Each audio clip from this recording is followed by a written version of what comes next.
Speaking of pseudocode, is actually a great seg to chapter 2, which is like a companion chapter to this one.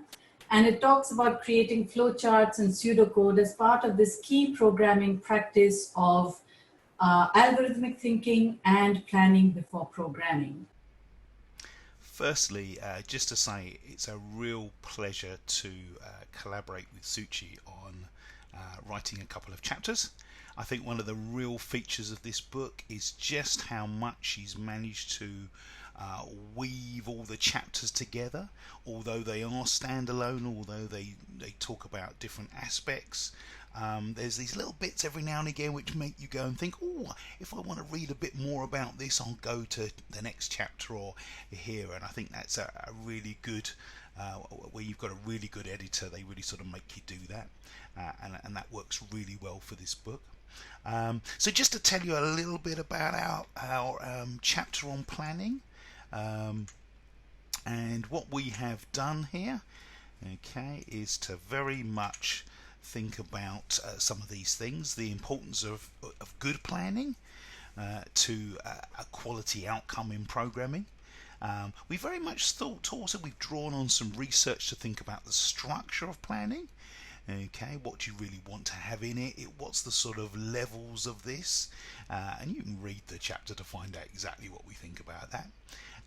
We very much start looking at this very early on in education. What about if we're working with very young children? How do we get planning in and get them thinking about their programming?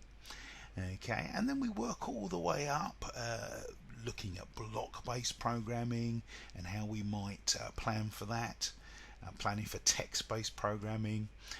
We very much recognize some of the steps that children have when they're working towards precision in their algorithms, and we look at what an algorithm is, how it's different from code, the sort of language we might use to express ourselves in algorithms,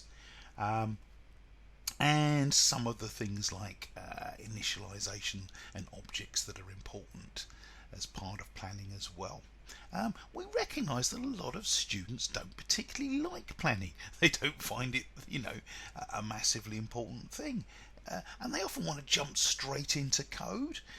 But actually we know that good planning really does improve their outcomes. So how can we get that balance right between planning and programming? And that's definitely something we address in this chapter. And how do teachers model good planning? So these are just some of the things that we include in this chapter, and I think, well, personally, I'm really looking forward to reading all the other chapters over the summer holiday as well. I think there's going to be lots that I can learn from everybody else who's collaborated on this book.